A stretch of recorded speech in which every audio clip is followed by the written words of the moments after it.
Hey, you awesome folks! Thanks for taking this journey of discovery with your guide, Keith Haney.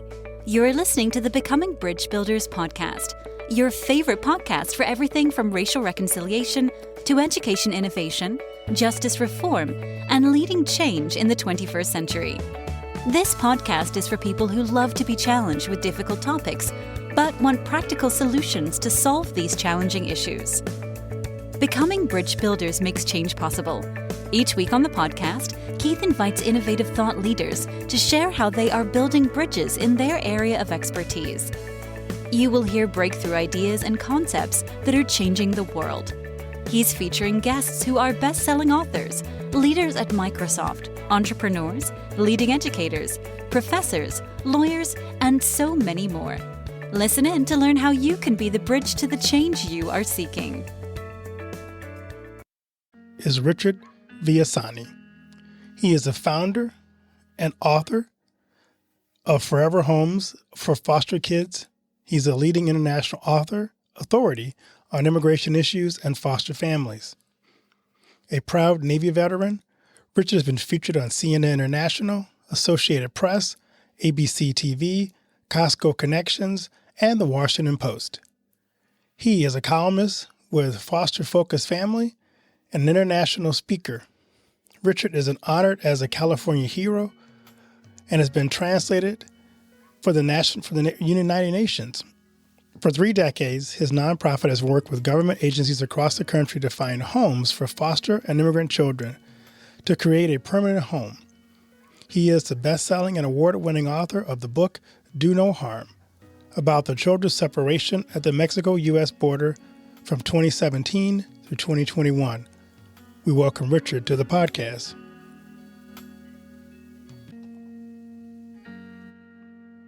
Well, it's so good to have Richard on the show today. How you doing today, Richard? Doing excellent. I'm glad to have you on. Well, thank you very much for having me back again. Good. So I'm going to give you a question to kind of warm us up. What's the best piece of advice you've ever received? That would be to slow down. And I know what that person was saying because for me, I'm very fast moving, make decisions quickly, but sometimes it's really important just to take that breath, step back for just a second or two, especially in a discussion when you're talking and maybe, the topic's a little exciting and you don't want to come off with something just out of the mouth and you haven't given it any thought. So definitely slow down is a very wise thing that piece of advice I had. It's always good to kind of take some time. You can say, take a deep breath, process, sometimes not talk. Yeah, it's true. So Richard, who are some people in your life who have served to inspire you? Oh, let's see. I could start with my mom. Definitely inspires me all the time. She has done so much. And when I say so much, she's someone who speaks multiple languages. She has done translation work. She has helped people with their books, putting their books together, doing the editing.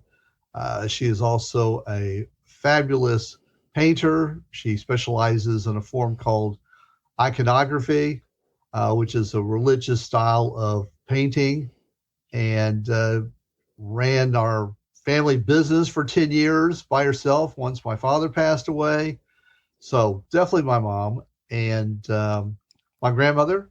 My grandmother was one of my best friends, supporters, until she passed away. And my mentor, Antoine Morrison, who is the person who really put me on the path and identified my gift, so that I'm talking to you because of that gift and what I am able to do for, thousands of families who have children in either in foster care and children who have come in through the immigration system and ended up in foster care. That's neat how God puts people in your life to impact you and shape you. Who he wants you to be and the mission he wants to give you. Oh, absolutely. And it's interesting you put it that way, because I was talking to someone recently about a venture that I wasn't able to participate in. And I was still carrying that around with me a little bit. And I mentioned this to my friend, and he said, Richard, sometimes life moves us in a way that we don't understand at the time. We may not have liked it, but it moves us towards our path. And if I had worked for him, I very well may not be doing the work I'm doing now. And if I had stayed working with my mentor and going on one path, which was international marketing and having an expertise in doing business all throughout Latin America, I probably would not be doing what I'm doing today either. And so it's interesting how the success, or I don't want to say failure, but the not having that particular path realized and have it be successful might move you to something else as something more powerful pulls you in that direction. And so it's very interesting how, people and circumstances can move us in interesting directions to get us where we really, in a way, need to be, and where we can use our gift. And all of us have that gift. There's something that we all excel in. And I was lucky that my mentor pointed that out to me, made it very clear to me that it was a gift and not just something that I did casually, and that because of doing it casually, it didn't mean it didn't have importance, because it has had a great deal of importance for so many families who are now reunited because of the path that I went down. I love that. I'm curious for you to tell us about your journey to where you started and how you got on the path you're on now, and maybe the lessons you learned along the way. Well, I would have to go back to my mentor, Antoine. What happened, I got out of the Navy, and this was years ago, and I decided the best course was going back to college, so I did. I had been traveling. I'd been living in Italy. I'd learned Italian. This was now my third language. And I really wanted to keep up that lifestyle, traveling and mixing with other cultures and people. I found all that very fascinating. And so while I was at the university, I ran into Antoine, and we started working together. And he is the person that I had so much respect for. And I would listen to him. And going back to that first question, taking a breath and centering myself so that when he said something, I would be receptive to it. And that's key, because sometimes we're moving so fast, especially when you're young, you're moving. And so I'll give you an example. We were working together, and one day he comes to my desk, and he drops off a piece of paper. And I said, "What's this?" Because it had a name on there, like Jim Johnson. And he said, "I want you to find Jim." I said, "Okay, anything more?" And he said, "Yes, Jim is in Washington, D.C. and works for the Department of Commerce." And I'm thinking, okay. And he said, "I need you to find his phone number. Do what you can." And that was it. So later in the day, I come to his desk. I drop the piece of paper off. And he looks at it and says, "What's this?" I said, "Well, that's the phone number." It says, "Phone number for what?" I said, "Well, Jim Johnson." And he looks at his watch and he says, "I asked for this 5 minutes ago." Now, here's something I didn't explain, and is that this is pre-Google. This is pre-internet. So I'm thinking he's upset because it took me 5 minutes to find it. And I don't realize he's not upset. He's in shock. So he's like, "You're not moving until you tell me how you did this." I said, "Well, okay, I got a hold of Betty at the Economic Development Center, and she sent me over to David, and David's over in DC. And I talked to David for a moment, and he got me over to Marianne, and Marianne gave me the number." And I'm thinking, job done. I'm ready to go back to my desk. And he says, "I've never had anyone do this. I've never seen one do this before." And I said, "Well, I do it all the time." Again, I'm thinking, job done. I've got work to do. And I'm hustling back to my desk. He says, "You're not listening to me." And I'd been with him long enough that that phrase always caught my attention. And number two, because of who he was. So I got chill, come back to the desk. Okay, what am I missing? And he says, look, you know who I am. And just so you can understand the gravity of who this man is, Antoine Morrison, he was in who's who in half a dozen countries in Latin America. He did multi-million-dollar deals for foreign countries, European countries, the DOD. He did it for Fortune 500 companies. This was the guy you called. This is the guy who was too busy to be in a limo. No, he was flying in helicopters for a decade because that's how fast he needed to move to do the business deals he was doing. He was that guy. And he said, you know my background? I said, yes, I do. He said, so when I tell you, I have never, ever met someone who can do what you do, that means something. I said, but I do this all the time. He said, but that doesn't mean it's not important. He said, it just means it's your gift and you'll have to find a way to make it important. But it has value, and there are people out there who would want to have access to your skills and who can benefit from what you do. And that was so critical because there are people who have this gift, and it might be a gift of cooking. It might be a gift of accounting. It might be a gift of sports, like Simone Biles. I mean, let's face it, this woman has a gift. She is amazing. And she was able to get on that path because of certain things that happened in her life, like being adopted out of foster care by her grandparents. They gave her a stable life, and that allowed her, and some other things that happened in her life, that she followed her dream or got the dream to be this international gymnastic champion who's amazing. That's her gift. And we all have a gift. We may not reach the levels of a Simone Biles, but we have a gift that the world needs, that people really need. But we often need someone to point that out to us. Otherwise, we do it so casually, we don't think anything about it. We don't think there's any value in it. And so that's really the person who put me on this path. And then from there, I started getting people who, because I did this professionally, I would find just the right official that we needed. And then after a while, people in the business community heard about my gift and started asking me to do personal things like find a relative, find a brother they hadn't seen in 10 years. And then all of a sudden, I started getting requests from foster care agencies.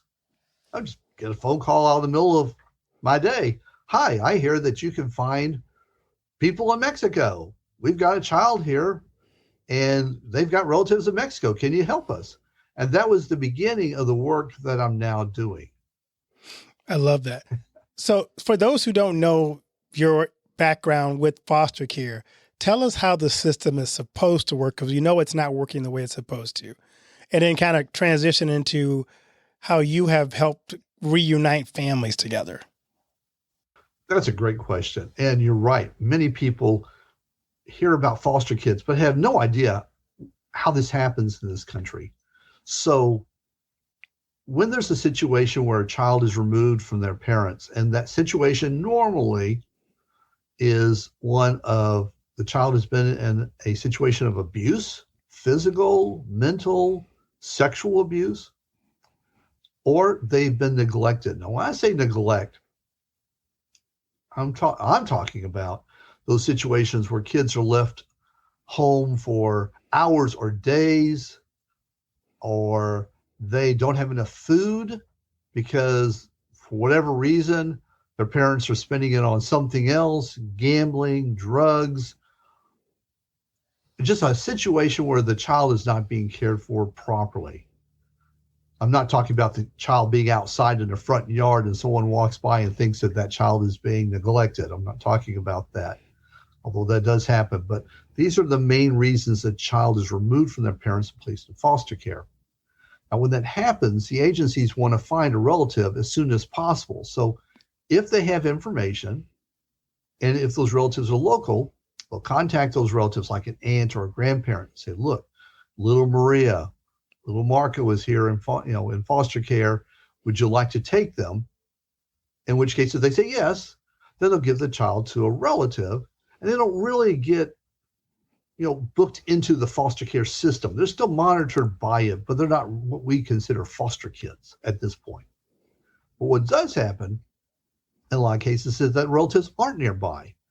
And I had a case recently where the children ended up going into foster care and their mother was 3 states away. And that was the only relative in the area. So they had to wait for the mother, the grandmother in this case, to fly down and get situated and to go through the paperwork. So that was a situation where they knew where the person was, but they did have to wait a little bit of time. But if the children are in the foster care system because there's not a relative nearby, then there's a law that kicks in. And that law is mandating that these foster care agencies have to look for relatives, just like that grandmother I mentioned.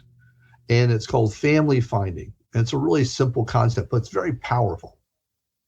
So you've got a child in foster care.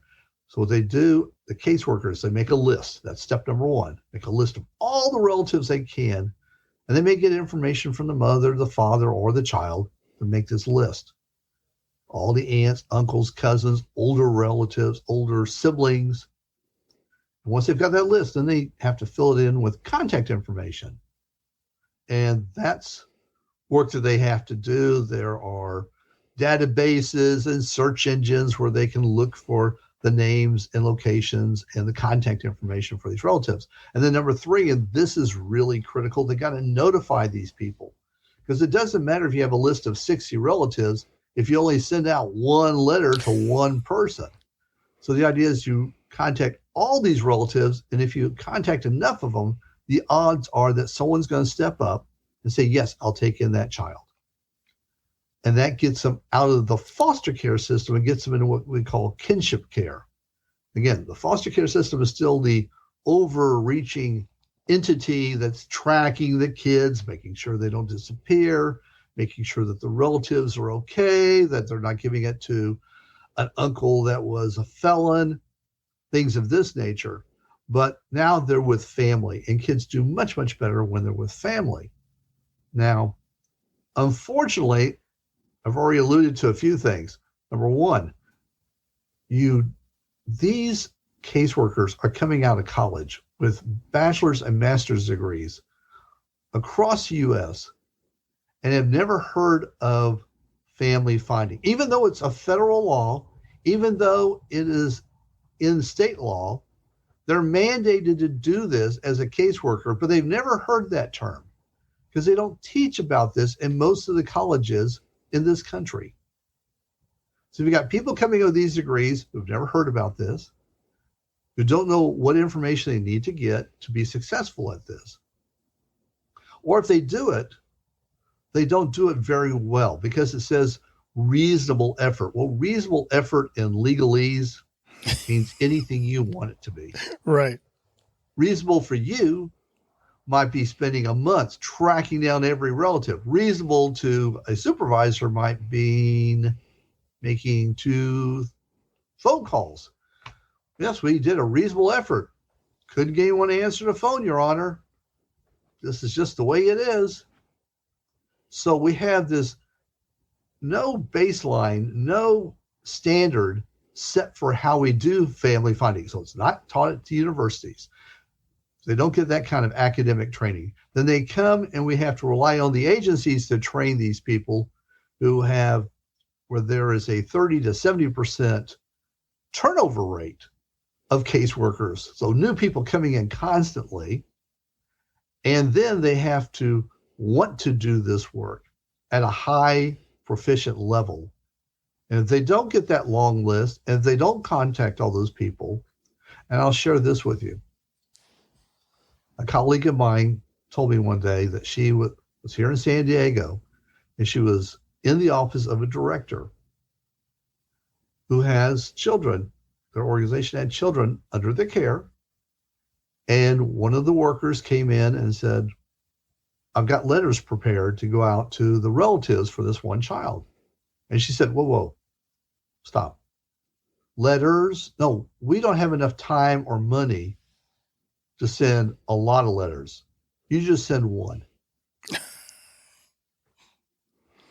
Well, what happens if this is the estranged father who hasn't seen this child all their life and feels like, why am I going to rock the boat? Why do I want to get back in this child's life? I didn't want to be in this child's life in the first place. So you send the one letter to the one person who has no interest, or to an aunt who is elderly and can simply not care for a child. That's why we send it to everybody. And on top of that, this agency is receiving money from the government to do this. So they're taking taxpayer dollars and not doing the work and leaving that foster child, risking that that foster child will spend all of their childhood in the foster care system until they're 18 years old and age out. And so this is a huge problem we have across this country, that we have caseworkers who are overburdened, overworked, who came in meaning well, wanting to do good, and they have supervisors who are telling them how to cut corners. There are even TV shows about this. This was actually something that was on one of those Law and Order SVU shows where they had just what I described here, a supervisor telling someone not to do the work. That's how bad it is that it's gotten into our TV lexicon and into our media as something that is so common that it can be a show script. Stay with us. We'll be right back. And now a word from one of our sponsors, For Freedom Mobile. If you're using AT&T, Verizon, or T-Mobile, then you're being tracked. Mobile providers collect your location, communications, internet activity, even your financial transaction. They sell that data to anyone willing to pay for it and provide it to the government without a warrant. Switch to For Freedom Mobile, and you won't ever have to worry about Big Tech or Big Brother tracking you through your mobile phone again. For Freedom Mobile provides secure, unlimited talk, text, and high-speed data for just $29.99 a month, and it includes free internet roaming in over 200 countries. Sign up for the service by visiting forfreedommobile.com and using the promo code BridgeBuilders to get your first month for only $9.99. See forfreedommobile.com for details, just like the number 4, freedommobile.com.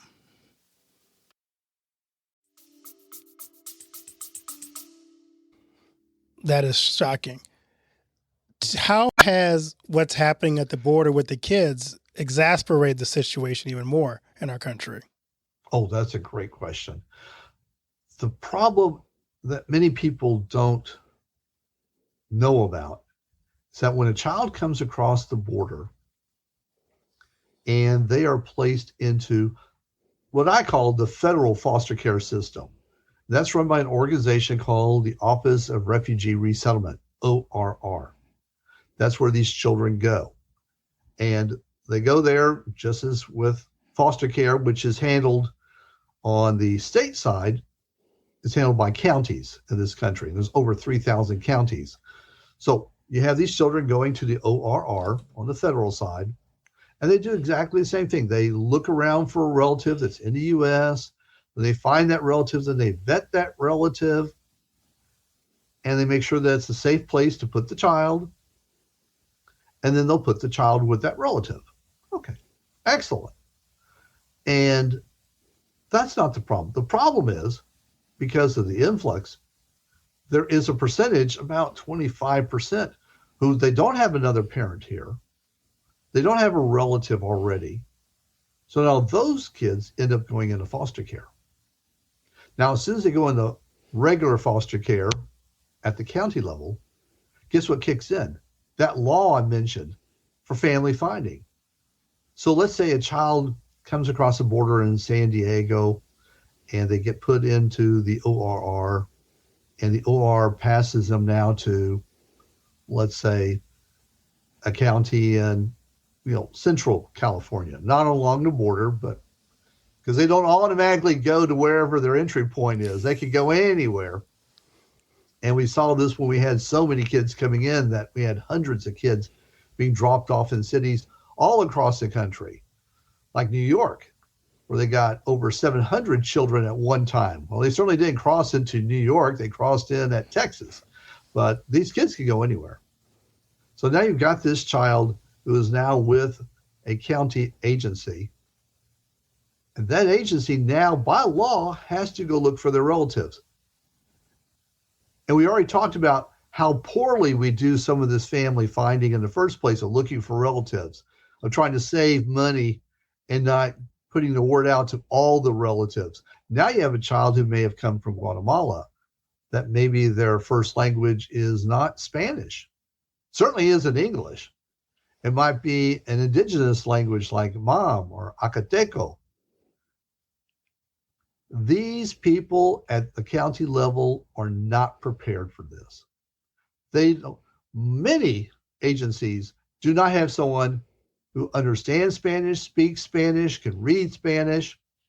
Matter of fact, in my book, Do No Harm, it's one of the things I wrote in Illinois.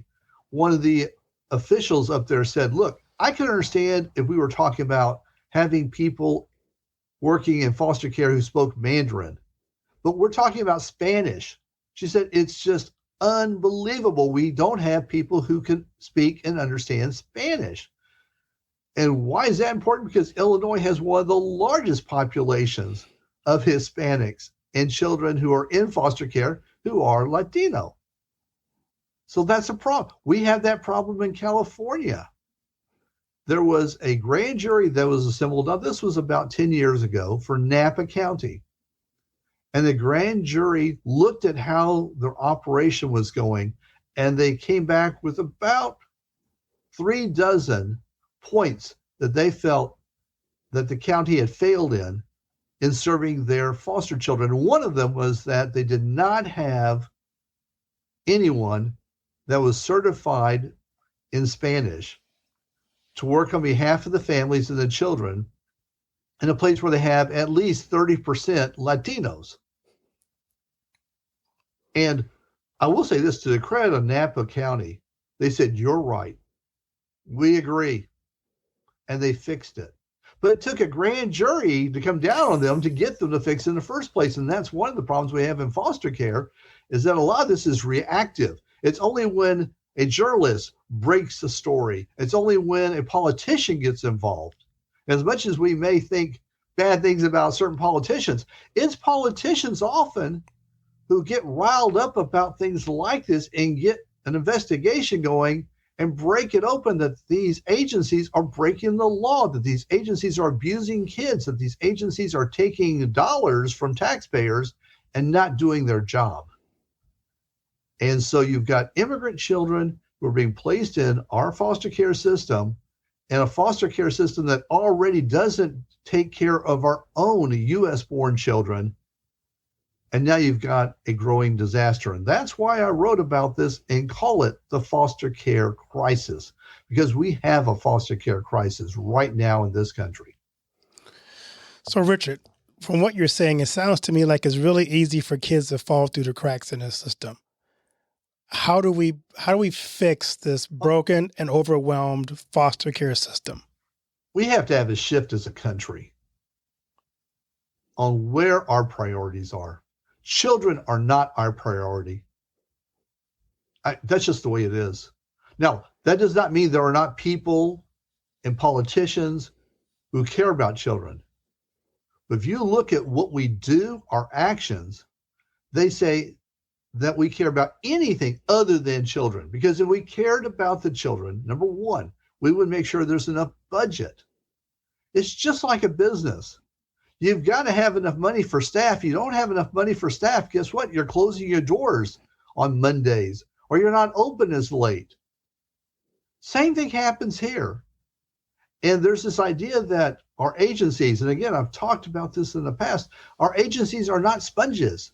They can't take just any number of children with no stress. It doesn't work that way.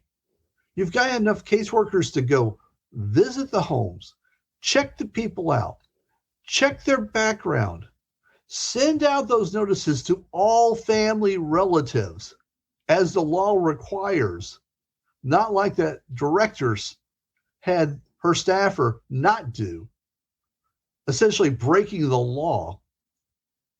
there needs to be enough money to have the staff to do what they're supposed to do. We all get that as far as business. We go to a store to buy and they don't have enough counters open, we get upset. And we expect them to fix that. But for some reason, that doesn't seem to apply when it comes to our children. And that means more money has to go into it. Now, that's number one. Number two, though, and I've already alluded to this, training. Our universities need to step up and start doing family finding training, family finding, at least introducing the concept so people know what it is. And I'll give you an example how bad it is. I get cases here at my nonprofit all the time. And they'll give me the name of a relative. But if you're dealing with Latin America, that is my specialty. My specialty is finding relatives who live throughout Latin America, Dominican Republic, Guatemala, Argentina, Brazil, Honduras, Mexico, of course. I've dealt with every Spanish-speaking country in Latin America except for Cuba. And that's only because no one's ever asked me to do Cuba. But except for that, I've dealt with every Spanish language country in Latin America. And I've been doing this for 3 decades. And when you have a Spanish name, they have 2 last names. I will get the names of relatives with 1 last name. Then no date of birth, no age, and they'll say they live in the Dominican Republic. That's it. Now, can you imagine if someone said, I want you to find Keith, and he lives in the United States? What do you think the chances are, Keith, that they're going to find you? Not very good. Yeah, exactly. Yeah. That's what they're asking people to do because they are so uneducated on what they need. Even if it's in a form that says date of birth, they still skip it. And that's what I get. And so, number 2, they need training, massive training, to know what to do, what to look for, what information to provide. And then number 3, and this is really important, accountability. Not only for the caseworkers, and I will say this, caseworkers in general, they want to do the job. They're there for the children. They are the ones who bring our services to the attention of their agency and say, look, I found about this nonprofit, Forever Homes for Foster Kids, and they locate relatives throughout Latin America, and I've got a child who's from Guatemala. Let's get them on board. It's the supervisors who turn around and say, wow, that's really expensive. And Keith, it's not expensive. Not when you consider what gets spent on a child in 1 month. Children in foster care for 1 month can cost as much as $10,000.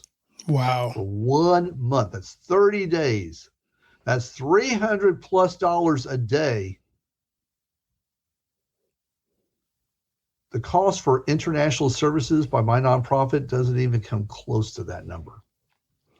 And that's if the child gets out for 1 month. Now imagine we get a child out and now instead of being 6 years old and spending 12 more years in foster care, 10,000, 10,000, 10,000, how much money did we save?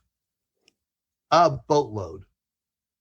But accountability needs to come into play because we have supervisors who are not looking over the cases. They're not training their staff. And we have people who are in management who need to have accountability because they are trying to shortcut and they are not providing the supervision for their caseworkers.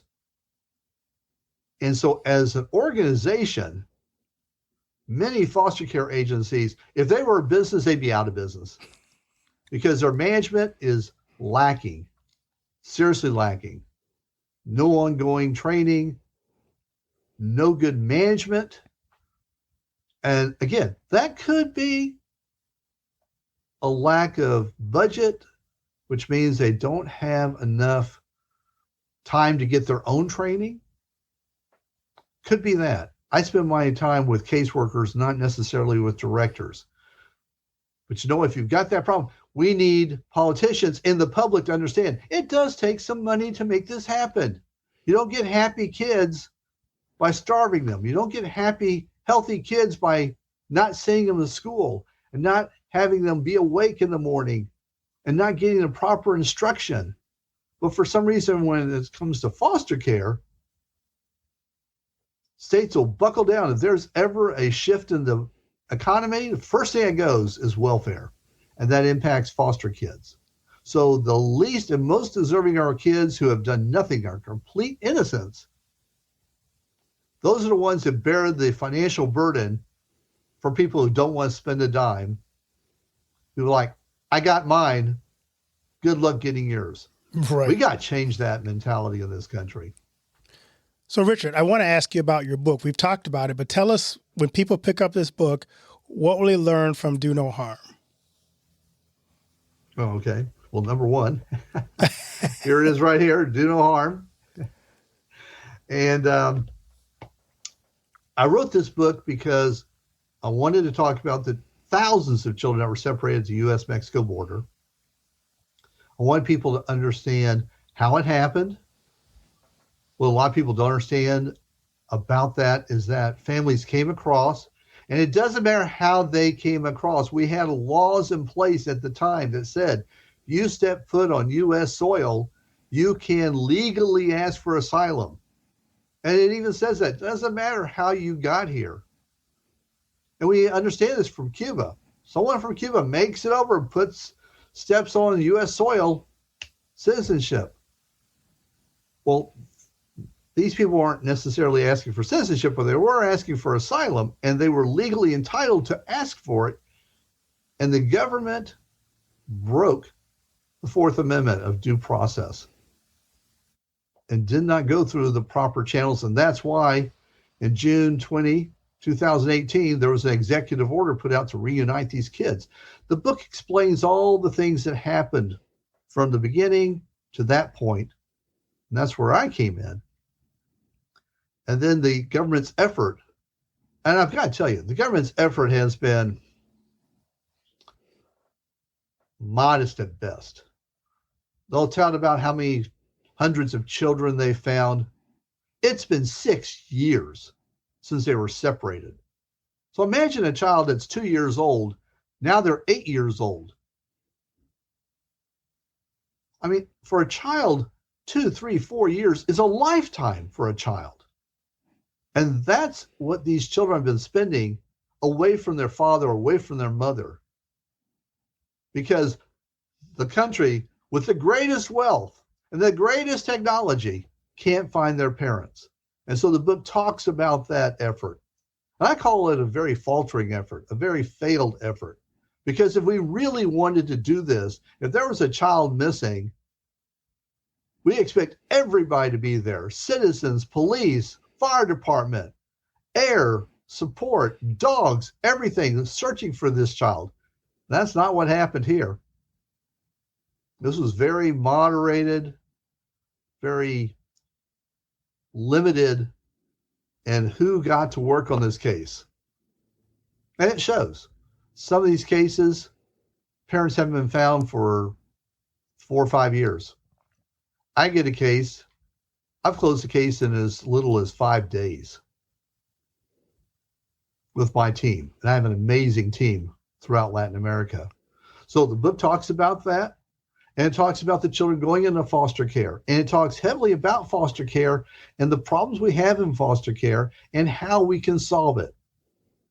Because nothing helps a situation by just grousing about and complaining about it. We have enough of that in this country. We need people who want to say, here are some steps we can take to change this. Like getting a budget in place that will actually work and cover our needs for these children so they get the mental health care they need, they get the effort made to locate their relatives properly, they get notified properly, these people get vetted properly, and we ensure that these children are in a safe home. Not in a home that's so abusive that they're running away. And so the book talks about all of that. starting from the immigration, the children coming into foster care, and our foster care problems, and then how to solve them. My audience is a very compassionate audience. If they want to get involved to help, what can the audience do to help? The last chapter of the book tells them a lot, but quickly, one of the easiest things to do, there's two. One would be to get the book. The more you know about something, the more you're interested in it. The more people understand what happens to foster kids, the more they will be. You can't help but want to help these kids once you know how bad it is. And I'm not saying there aren't thousands of people who are dedicated to helping these kids. There are, but it doesn't mean that every child in foster care is getting the same treatment. They need help. We need foster parents. We need people who care.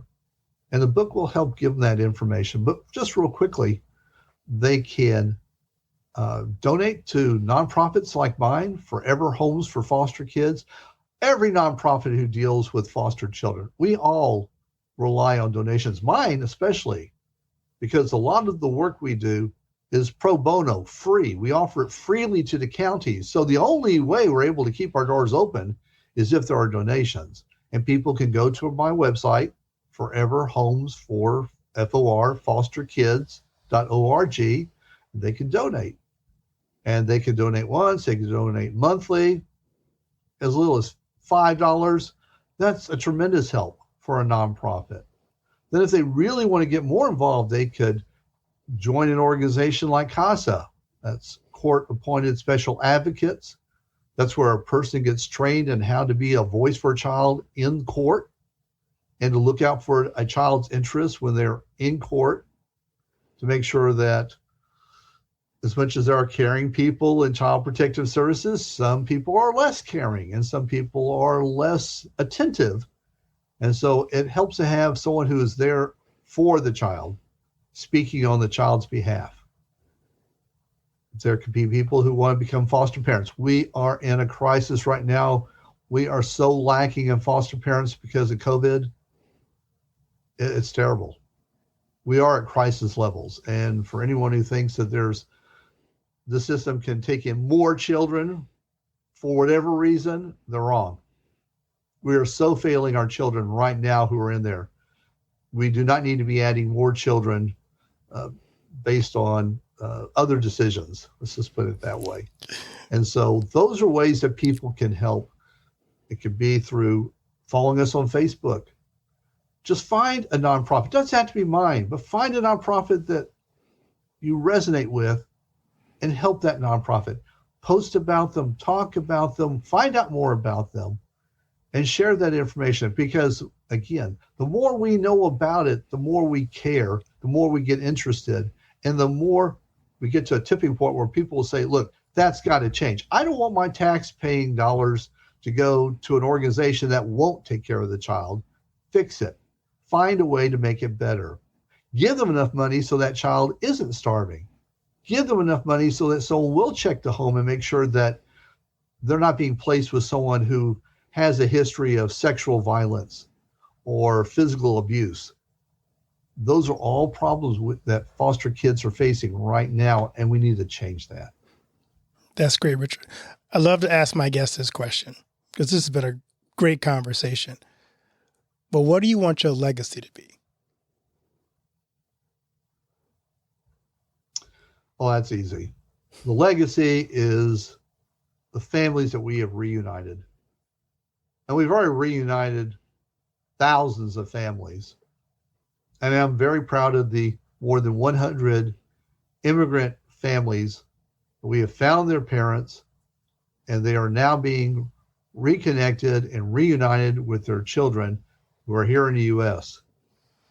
That's amazing, because these are the worst cases. These are cases that no one could handle, no one could work.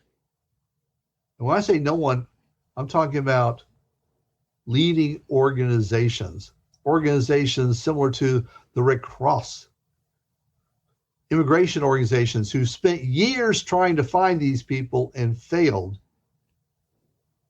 And we were able to find those relatives and have that family be reunited. That's, to me, is an amazing legacy. I'm so honored to be working with the wonderful people who are on my team, because it's not me, it's the team. It's the team caring and doing all the work that needs to be done to find a mother, a father for each of these children, and to get that family as whole as possible, and to do that for both foster and immigrant children.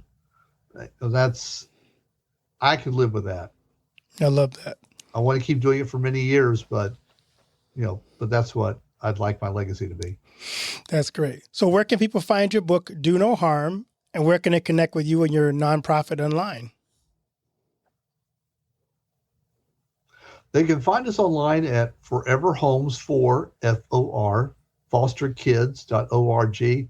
And the book, Do No Harm, is on Amazon. It is a bestseller, and it was recently an international award-winning book, won the bronze for most current and political book in English, the Raul Isiguera award. So I'm very pleased about that. And so I'm working on my next book, which will go even deeper into what's been happening for the last couple of years and trying to reunite these families. And so people can get the book. Part of proceeds go to reunite a child with relatives. And also it's a great way for people to get an introduction into foster care and to understand what are some of the problems and the solutions of how they can help a foster child, and if they want, how they could help a nonprofit like mine. Well, Richard, thank you for what you do, because what you do is important. We do need to focus on our children because they are our future. They are our presence. So we really want to make sure we do lift them up and show that we do value them because they are precious.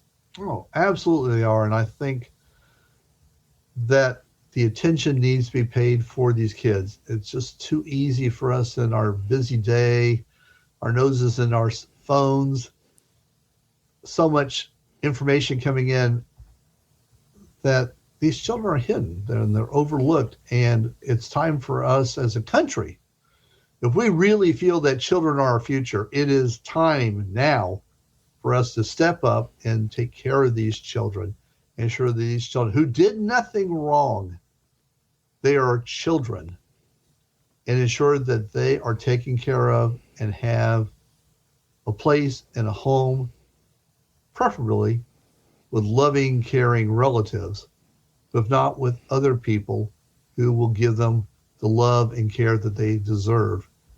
Now's the time for us to do this. And I hope that people will step up and will look to make change. That is my biggest wish coming up on the holidays. So, well, thank you, Richard. On behalf of my audience and my listeners, my faithful listeners, we thank you for sharing amazing content and opening our eyes to another issue that we want to keep in our prayers and also in our action items for us to do to make a difference, to make the world a better place. Oh, thank you for having me.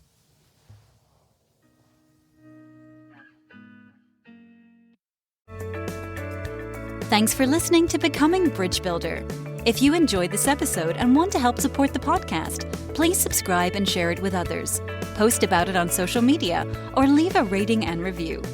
To catch all the latest from me, you can follow me on Instagram at bkeithhaney and on Getter and Twitter at RevHeadpin or on his website at alightbreaksthrough.org. Thanks again and tune in next time. Do you know that most entrepreneurs hit a revenue ceiling and have no idea why? They're working harder, spending more money, running more ads, but revenue stays flat. My friend Dr. Noah St. John calls this the invisible break. He's giving our listeners a free revenue ceiling audit to help you see what's really holding you back. You'll get a free 30-day membership to NoahBot, giving you access to Dr. Noah's 30 years of experience to help you reach your next level. But hurry, because there's only 50 available this month. So if you're tired of being stuck at the same revenue level and want to finally break through, get your free revenue ceiling audit at drnoahvault.com in the affiliate link that'll be listed in the show notes. Thanks for listening to Becoming Bridge Builder. If you enjoyed this episode and want to help support the podcast, please subscribe and share it with others. Post about it on social media or leave a rating and review.